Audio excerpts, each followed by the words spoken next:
जिल्ह्यातील वनजमीन अदानींच्या ताब्यात आहे। 70,000 चौरस फूट वनजमीन अदानींच्या ताब्यात आहे। सिमेंट टर्मिनलची उभारणी होणार आहे। शहाबाजमधील ग्रामस्थांचा तीव्र विरोध आहे। राज्य सरकारनं अदानी समूहाच्या 2 प्रकल्पांकरता 83,700 चौरस फूट वनजमीन देण्यास मंजुरी दिली आहे। यात रायगड आणि अमरावती जिल्ह्यातील जमिनींचा समावेश आहे। वन विभागानं सोमवारी या संदर्भातील 2 स्वतंत्र आदेश जारी केले आहेत। यानुसार अलिबाग तालुक्यातील 70,000 चौरस फूट जमीन अदानीच्या प्रस्तावित सिमेंट प्रकल्पाच्या टर्मिनल करता दिली जाणार आहे। शहबाज संघर्ष समितीनं सुरुवातीपासूनच या प्रकल्पाला विरोध केला होता। सुनावणी दरम्यान मोठा गोंधळ उडाल्यानं सुनावणी रद्द करण्यात आली होती। यानंतर थेट निर्णय घेण्यात आल्यानं स्थानिक ग्रामस्थांमधून तीव्र संताप व्यक्त होतोय। आढावा घेतला आपले प्रतिनिधी भारत गोरेगावकर यांनी। रायगड जिल्ह्यातल्या अलिबाग तालुक्यामध्ये असणाऱ्या शहाबाज गावा परिसरातली 70,000 चौरस फूट जागा अदानी समूहाला देण्याचा निर्णय राज्य आणि केंद्र सरकारने घेतलेला आहे। या प्रकल्पाला आणि ही जागा हस्तांतरित करण्याला शहापूरच्या ग्रामस्थांचा कायम विरोध होता।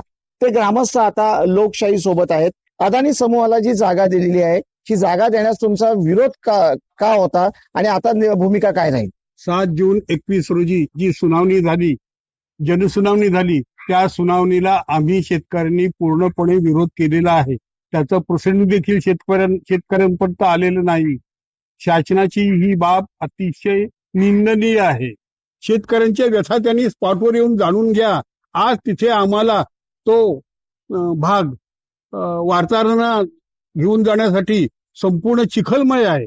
आज तिथे जाता येत नाही अशी परिस्थिती आहे आणि ह्या शेतकऱ्यांच्या पोटावर ह्या लोकांनी शासनाने ही कुऱ्हाड मारलेली आहे। हा प्रकल्प झाल्यानंतर आता परिस्थिती अशी आहे, वातावरणाचं एकतर प्रदूषण हा वाढेलच आहे आणि शिवाय आम्हाला इथे आमचं अस्तित्वच पैसा होणार आहे, जेणेकरून आम्ही कुठल्याही प्रकारे काही करू शकत नाही। जे आमचे शेतकरी बांधव आहेत किंवा आमचे मत्स्यपालन करणारे व्यावसायिक आहेत, ह्या लोकांना कुठल्याही प्रकारचा उदरनिर्वाहाचा मार्गच बंद झाल्यामुळे त्यांनी पुढे काय करायचं हा प्रश्न उपस्थित होतो। शासनाने आमच्या मागण्यांचा विचार करावा आणि हे अदानीचा प्रकल्प इथे नको आहे।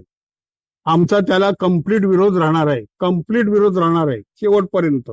हा केवळ एका गावाचा प्रश्न नाही आहे, तर शहाबाजच्या पंचक्रोशीतील जी अनेक गावं आहेत त्यांच्या उदरनिर्वाहाचा प्रश्न आहे। मासेमारीसाठी जाणाऱ्यांची वहिवाट आहे, पायवाट आहे।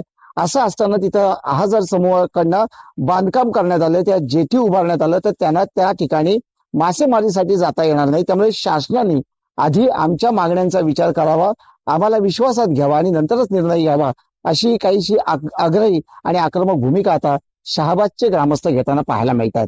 व्हिडिओ जर्नलिस्ट ओम गोरेगावकर सह भारत गोरेगावकर, लोकशाही मराठी, रायगड।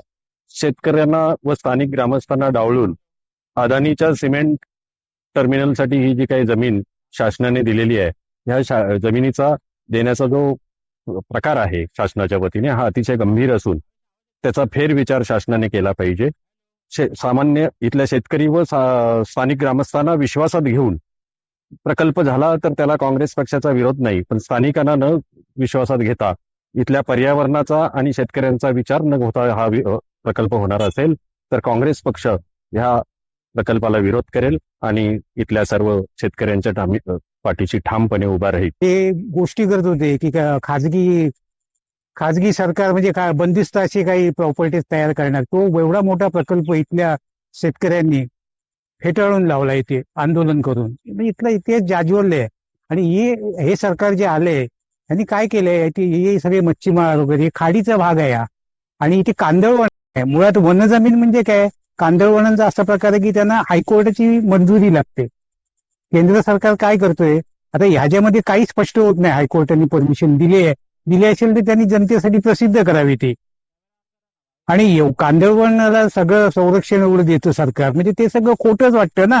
म्हणजे एकीकडे संरक्षणाच्या गोष्टी करायच्या, कांदळवनामुळे ऑक्सिजन मिळतो, सुनामी थांबते, असे नाही ते चांगले गुण गायचे, तेच कांदळवनाच्या जमिनी या खाजगी उद्योजकांना देऊन टाकायच्या। खरा ह्या अदानी प्रकल्पाकरता वनजमीन जी देण्यात येत आहे तो शेतकऱ्यांच्या खरं म्हणजे एक हक्काचा घालात आहे।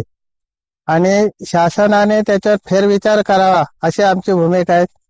काँग्रेस पक्ष हा शेतकऱ्यांकरता ठामपणे पाठीशी उभा आहे. जर नाही ऐकला अदानी ग्रुप तर नक्कीच आम्ही जन आंदोलन छेडू आणि शेतकऱ्यांना न्याय देण्याचा प्रयत्न. लोकशाही मराठी ऐका, पहा, जागरूक रहा.